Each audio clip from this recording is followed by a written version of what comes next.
नमस्कार, मी नित्यानंद बिसे. हिंदुस्थान पोस्ट मध्ये आपलं स्वागत आहे. सध्या जगभरात कुंभमेळ्याची चर्चा सुरू आहे. शंकराचार्य, संत, महंत, नागासाधू, कल्पवासी, लाखो भाविक तिकडे जमले आहेत. अख्ख्या जगाला याविषयी उत्सुकता वाटलेली आहे. पण प्रसार माध्यमांना आणि काही सोशल मीडियाचे इन्फ्लुएन्सर आहेत, त्यांना हे काही दिसत नाही. त्यांना दिसते की साध्वीचा वेश घालून घुसखोरी केलेली हर्षा रिचारिया. त्यांना दिसते जपमाळ विक्री करणारी, तिचे सुंदर डोळे. माध्यमांना त्या ठिकाणी संत महंत इतक्या मोठ्या संख्येने एकत्र का आलेत, कुंभमेळ्याचं काय महत्व आहे, हे कल्पवासी भौतिक सुखाचा त्याग करून हे एकत्र तिकडे का येतात, असं काय आहे, हे काय शास्त्र आहे, हे जाणून घ्यायची इच्छा आता तिथे राहिलेली नाहीये. त्यांना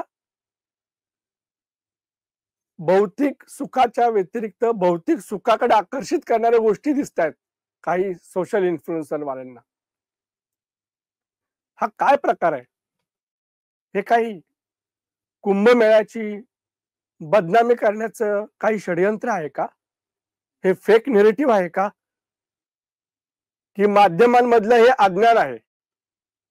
काय आहे याविषयी आपण हिंदू जनजागृती समितीचे महाराष्ट्र आणि छत्तीसगड संघटक सुनील घनवट यांच्याशी चर्चा करूया. सध्या ते प्रयागराज मध्ये आहेत आणि तिकडे राहून ते हिंदू संघटनाचं कार्य करत आहेत. नमस्कार सुनीलजी. नमस्कार, आपलं हिंदुस्थान पोस्ट मध्ये स्वागत आहे. नमस्कार. नमस्कार. हो, तर ही हर्षा रिचारिया एक सोशल इन्फ्लुएन्सर आहे, मॉडेल आहे, आणि ती एका संतांच्या अमृत स्नानाला जात असताना त्यांच्या रथामध्ये चढली आणि तिने साध्वीचा वेश घातला होता, सुंदर मेकअप केला होता. त्यामुळे साहजिकच माध्यमांचं तिच्याकडे लक्ष गेलं, कारण माध्यमांना अजून कळतच नाही आपण कशासाठी तिथे गेलेलो आहोत. त्यामुळे साहजिकच माध्यमांना ते संत दिसले नाहीत, ती साध्वी दिसली, घुसखोरी करणारी ती खोटी मॉडेल दिसली आणि तिच्या मुलाखती घ्यायला सुटलेत. ती म्हणत होती की मी 2 वर्षापासून साध्वी झालेली आहे. वास्तविक ती 2 महिन्यानंतर तिचं लग्न होणार आहे आणि ती सोशल इन्फ्लुएन्सर आहे. हे जेव्हा लक्षात आलं तेव्हा संतांनी तिला सांगितलं की तू कुंभमेळा सोडून जा. आता तिने कुंभमेळा सोडून जाण्याचा निर्णय घेतलाय आणि आता प्रकरण सोशल मीडियातून खूप व्हायरल झाल्यानंतर आता थोडं थंडावेल अशी आशा आहे. पण हा काय प्रकार आहे, तुम्ही कसं पाहता याकडे?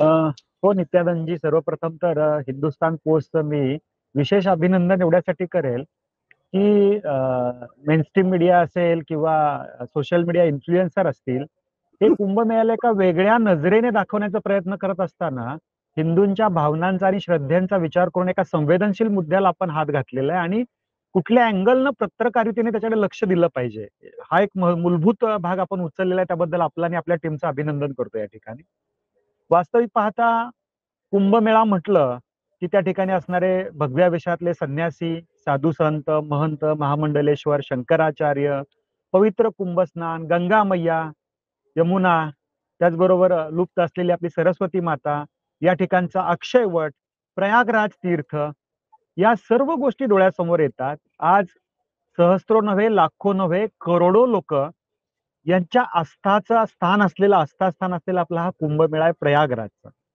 यावर्षी या कुंभमेळ्याला संपूर्ण जगभरातनं जवळजवळ 40 कोटीहून अधिक भाविक येणार आहेत.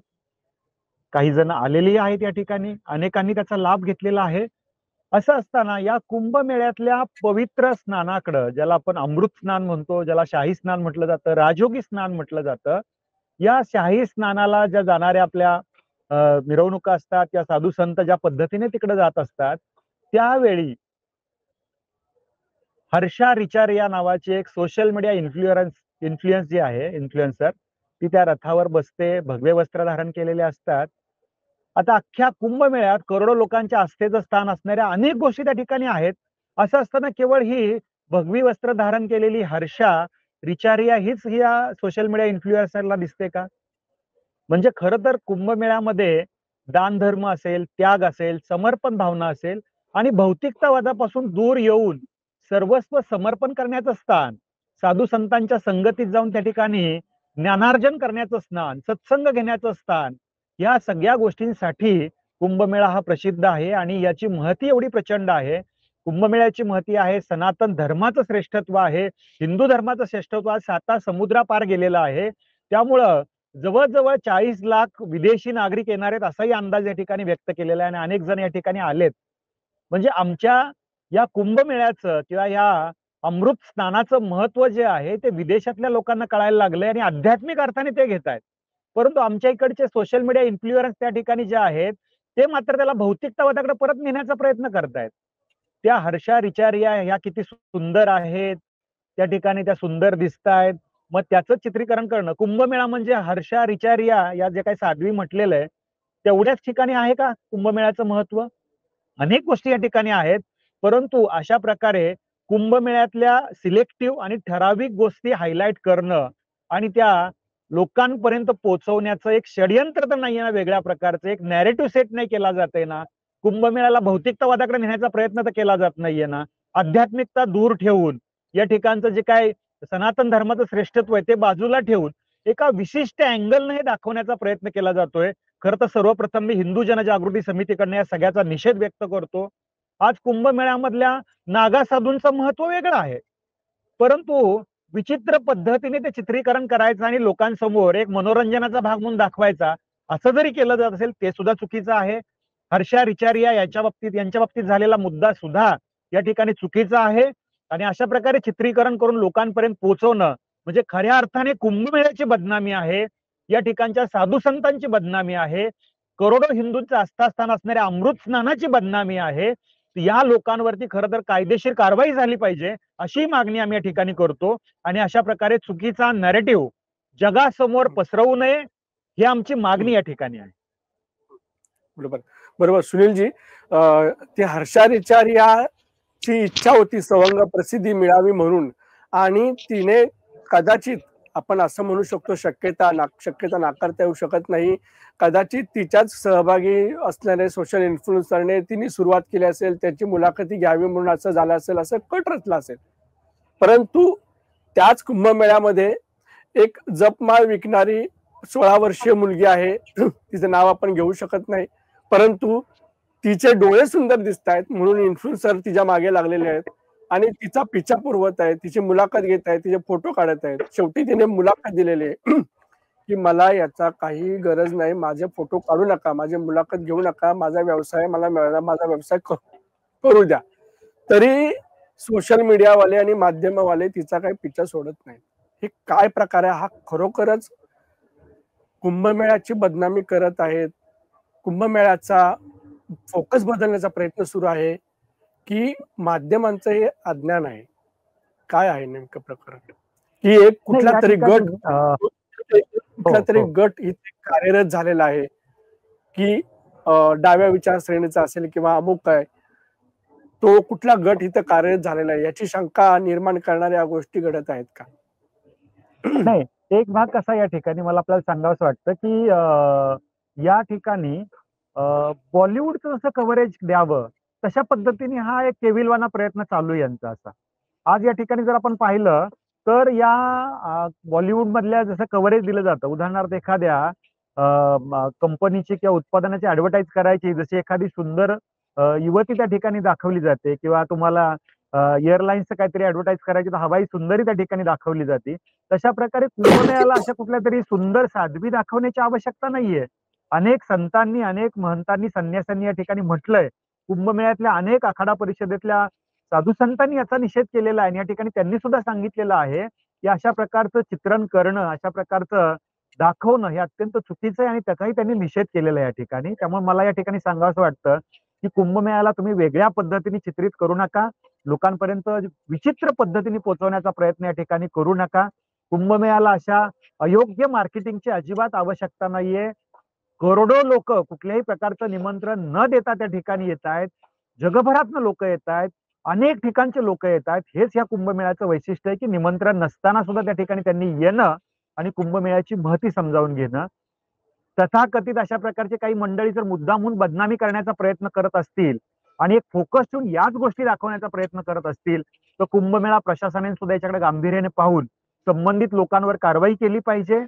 अनेक ठिकाणी साधू संतांकडे जातात, चित्रीकरण करतात, व्हिडिओ शूटिंग करतात आणि आपले रील्स प्रसारित करतात.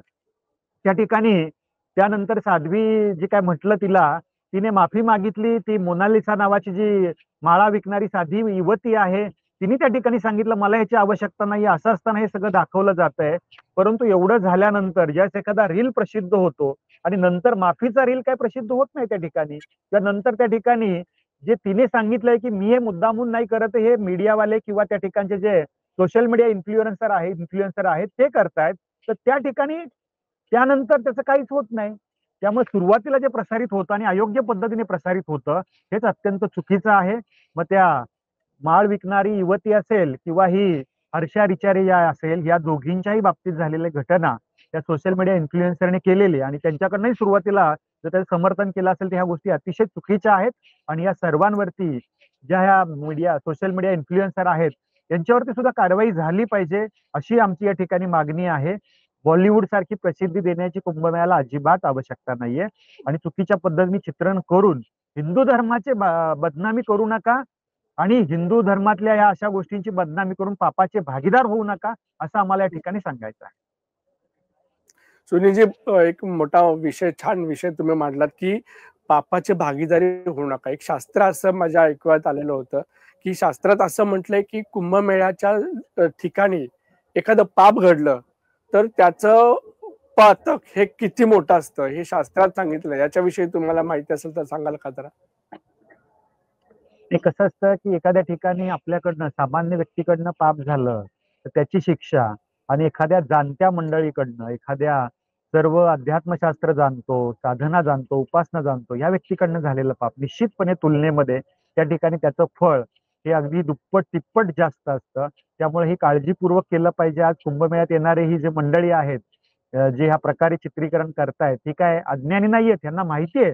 परंतु केवळ स्वतःच्या सवंग लोकप्रियतेसाठी स्वतःचे व्ह्यूवर्स वाढावेत, स्वतःच्या चॅनलचे सबस्क्रायबर्स वाढावेत, लोकांपर्यंत एक वेगळं चित्रण पोचावं आणि माझ्या चॅनलची माझी प्रसिद्धी व्हावी अशा अयोग्य भावनेचं काम करत असतील तर हा केविलवाना प्रयत्न कधीही यशस्वी होणार नाही याच्यामध्ये. कारण या गोष्टी जसं आता तुम्हाला मी हे सांगितलं, जसं नागा साधूंच्या बाबतीत मी तुम्हाला सांगितलं की नागा साधू ही कुंभमेळ्यातली म्हणजे थोडक्यात काय ते जे खालसा तयार झालेले आहेत किंवा नागा साधू ही जे काय निर्माण झालेले आहेत हे कुंभमेळ्याच्या आणि तिथल्या सर्व प्रथा परंपरांच्या रक्षणार्थ निर्माण झालेले आहेत. त्याच्यामध्ये त्यांच्याकडे ते दायित्व असतं संरक्षणाचं आणि असं असताना त्यांचं केवळ एखादा मुद्दा घेऊन, एखादं अंग घेऊन या पद्धतीने विचित्र पद्धतीने लोकांपर्यंत पोहोचवणं हे अत्यंत अयोग्य आहे. त्यामुळे एक प्रकारे नागा साधूंची पण बदनामी केली जाते, कुंभमेळ्याची पण बदनामी केली जाते, हिंदू धर्म परंपरांची पण बदनामी केली जाते आहे. हे अत्यंत अयोग्य आहे. काही दिवसापूर्वी या ठिकाणी कुंभमेळ्यामध्ये काही नास्तिकतावादी मंडळी आले होते. त्यांनी देखील या कुंभमेळ्यामध्ये येऊन कुंभमेळा हा अंधश्रद्धा कसा आहे असं सांगण्याचा केविलवाना प्रयत्न या ठिकाणी केला. नागा साधूंनी त्यांच्या पद्धतीने त्यांना उत्तर दिलं की परत अशा प्रकारे येऊन ते करण्याची हिंमत करणार नाहीत. परंतु मूलभूत प्रश्न हाच होतो किंवा हा निर्माण होतो की करोडो लोकांचं एखादा आस्थास्थान असेल, उदाहरणार्थ मुस्लिम धर्मीय आहेत, त्यांची बकरी ईद असेल किंवा त्यांचा एखादा कार्यक्रम असेल, त्या ठिकाणी हे नास्तिकतावादी जाऊन सांगण्याची हिंमत करतील का की या ठिकाणी अंधश्रद्धा पसरवली जाते? आज ख्रिश्चन मंडळी जे आहेत त्यांच्या ख्रिसमसच्या कालावधीमध्ये त्या ठिकाणी जे काय मेणबत्ती लावली जाते आणि ख्रिसमस ट्री असतो या सगळ्या गोष्टींमध्ये हे जाऊन सांगण्याची हिंमत करतील की या ठिकाणी अंधश्रद्धा आहे? परंतु सहिष्णू असणाऱ्या हिंदू समाजाच्या बाबतीत करोडो लोक ज्या ठिकाणी एकत्र येत आहेत त्या कुंभमेळ्याच्या प्रयागराजच्या ठिकाणी येऊन कुंभमेळा ही अंधश्रद्धा अशी सांगण्याची हिंमत सुद्धा होते. ही सुद्धा अतिशय भयानक गोष्ट आहे. त्यामुळं जसं सोशल मीडिया इन्फ्लुएन्सर या ठिकाणी येऊन कुंभमेळ्याची बदनामी करतायत, तशाच प्रकारे अशा प्रकारचे नास्तिकवादी मंडळी येऊन सुद्धा काही कटकारस्थान करण्याचं किंवा त्या ठिकाणी गोंधळ करण्याचं हे षडयंत्र चालू नाही ना वेगळ्या प्रकारे, याची सुद्धा चौकशी प्रशासनाने आणि या ठिकाणच्या कुंभमेळा प्रशासनाने करणं आवश्यक आहे, असंही या ठिकाणी आम्ही सांगेल. आणि ओव्हरऑलच सोशल मीडिया इन्फ्लुएन्सरच्या माध्यमातून हा सगळा भाग पुढे आलेला आहे. त्यांनी या गोष्टींकडे गांभीर्याने पाहिलं पाहिजे आणि कुंभ प्रशासनाने सुद्धा अशा प्रकारची जर कोणी मंडळी या ठिकाणी येऊन कुंभमेळ्यात बदनामी करत असतील साधू संतांची, महंतांची, कुंभमेळ्याची, तर ती तत्काळ थांबवली पाहिजे आणि त्यांच्यावरती सो मोठो कारवाई करण्यासाठी पुढाकार घेतला पाहिजे, अशी आमची या ठिकाणी मागणी आहे. बरं. निमंत्रणाशिवाय लाखो लोक एकत्र जमतात आणि हा कुंभमेळा साजरा होतोय, याला बॉलिवूड सारखी प्रसिद्धीची कदापि आवश्यकता नाहीये. तरीही काही इन्फ्लुएन्सर, सोशल इन्फ्लुएन्सर चुकीच्या पद्धतीने भौतिक सुखाचा दृष्टिकोन दाखवून जर कुंभमेळ्याचं प्रदर्शन करत असतील, प्रसिद्धी घडवत असतील, तर यांच्यावरती कठोर कारवाई झाली पाहिजे. सुनीलजी, आपण हिंदुस्तान पोस्टला वेळ दिलात आणि या विषयावरती सखोल चर्चा घडवली त्याबद्दल मी आपले आभार मानतो. नमस्कार. धन्यवाद.